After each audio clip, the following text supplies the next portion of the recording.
नमस्कार। ज्ञान भूमि चैनल पर आप सभी का स्वागत है। आज हम मेलापक के क्रम में क्या है मंगला मंगली का विचार, मंगला मंगली कब देखा जाता है, क्यों देखा जाता है, इस विषय पर बात करेंगे। हमारे भारतीय संस्कृति में विवाह संस्कार एक अति उत्तम संस्कार माना गया है। विवाह संस्कार के पूर्व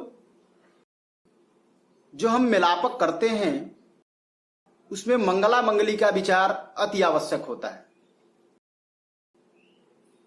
समाज में आज हम देखते हैं बहुत से लोग हम लोगों के पास आते हैं, जब अपने बच्चे का जन्म पत्रिका बनवाते हैं तो ये जरूर पूछते हैं कि लड़का मंगला है कि नहीं, लड़की मंगली है कि नहीं।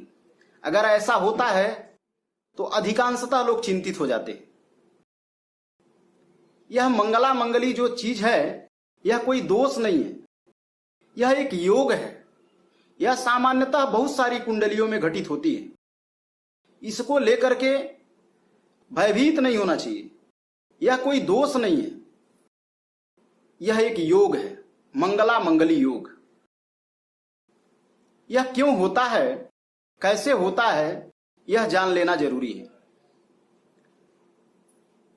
जन्मांग चक्र में अथवा चंद्र कुंडली में लग्न से 1, 4, 7, 8, 12 इन भावों में यदि मंगल होता है तो लड़का मंगली, लड़का मंगला और लड़की मंगली कहलाती है। सामान्यतः अगर हमारे मन में एक विचार आए कि दोनों का शादी किया जाए तो क्या दिक्कतें आती हैं, तो सामान्यतः हम जानते हैं जब एक वर के चयन के लिए एक कन्या का पिता, कन्या का अभिभावक जब जाता है तो उसके मस्तिष्क में यही सब बातें ध्यान रहती है कि वर शारीरिक रूप से स्वस्थ है कि नहीं, वर का शरीर समीचीन है कि नहीं, उसको शारीरिक दिक्कत तो नहीं। इन बातों को ध्यान में रखता है। इसीलिए लग्न की भूमिका बहुत महत्वपूर्ण मानी गई है। उसके बाद आती है चतुर्थ भाव की।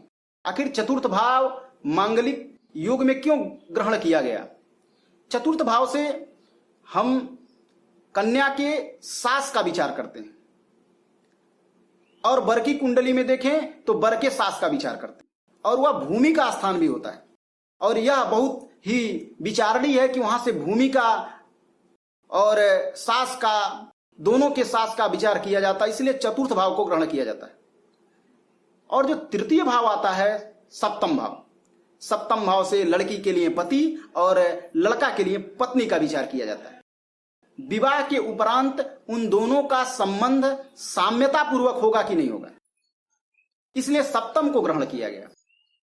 फिर उसके बाद चतुर्थ जो ग्रहण किया गया अष्टम भाव। अष्टम को क्यों ग्रहण किया गया? अष्टम भाव से आयु का विचार किया जाता है, अर्थात इन दोनों के संबंध के उपरांत इन दोनों की आयु उत्तम रहेगी कि नहीं रहेगी। इन दोनों में कोई ऐसा तो अपघटित घटनाएं तो नहीं घटेंगी, इसलिए हम लोग अष्टम को ग्रहण करें। द्वादश को क्यों ग्रहण करें? द्वादश भाव को क्यों ग्रहण किए? द्वादश से व्यय का विचार किया जाता है, अर्थात अपव्यय न हो, निरर्थक व खर्च न हो, किसी भी गलत दिशा में हमारे अर्थ का, हमारे धन का प्रवाह न हो, इसलिए हम लोग द्वादश को भी ग्रहण करते हैं। इसलिए जन्मांग चक्र में अथवा चंद्रांग चक्र में 1, 4, 7, 8, 12 भावों में मंगल होता है तो लड़का मंगला और लड़की मंगली कही जाती है। इन दोनों का विचार विवाह के पूर्व किया जाता है। इन दोनों का साम्यता, मिलान, अगर लड़का मंगला हो तो लड़की मंगली आवश्यकता होती है, लड़की मंगली हो तो लड़का मंगला आवश्यकता होता है। इसके यहां प्रमाण है। कैसे देखें मंगली दोष? तो लग्ने व्यये च पाताले जामित्रे चाष्टमे कुजे कन्या भर्तु विनाशाय भर्ता कन्या विनाश कृत। एक दूसरे के लिए वह हानिकारक होते हैं। इसीलिए लड़का मंगला हो तो लड़की मंगली चाहिए, लड़की मंगली हो तो लड़का मंगली, ऐसा खोजा जाता है, ढूंढा जाता है विवाह के पूर्व ही। परंतु ये नहीं है कि क्या लड़का मंगली हो तो लड़की मंगली होनी चाहिए, लड़की मंगली हो तो लड़का मंगला होना चाहिए, ऐसी बात नहीं है। और बहुत सारे उपाय हैं, इन उपायों के उपरांत भी विवाह किया जा सकता है, मंगलिक दोष निवारण हो सकता है। जैसे उन्हीं भावों में किसी अन्य पापक ग्रहों का समावेश हो, स्थान हो, बैठा हो, तो भी मंगली दोष निवृत्ति हो जाती है। जैसे शनिर्भौमो थवा कश्चित पापो वा तादृशो भवेत ते सेव भवन सेव भौम दोष विनाशकृत। अर्थात उन्हीं सब भावों में 1, 4, 7, 8, 12 भावों में अगर लड़के की कुंडली में मंगला दोष है, लड़की की कुंडली में नहीं है, अगर उन्हीं स्थानों में ये पापक ग्रह बैठ जाए तब भी मंगलिक दोष की निवृत्ति हो जाती है। इन सब बातों को ध्यान रखते हुए ही निर्णय लेना चाहिए। यह नहीं कि मंगला दोष, मंगली योग है तो विवाह नहीं करेंगे, ऐसी बातें नहीं करते।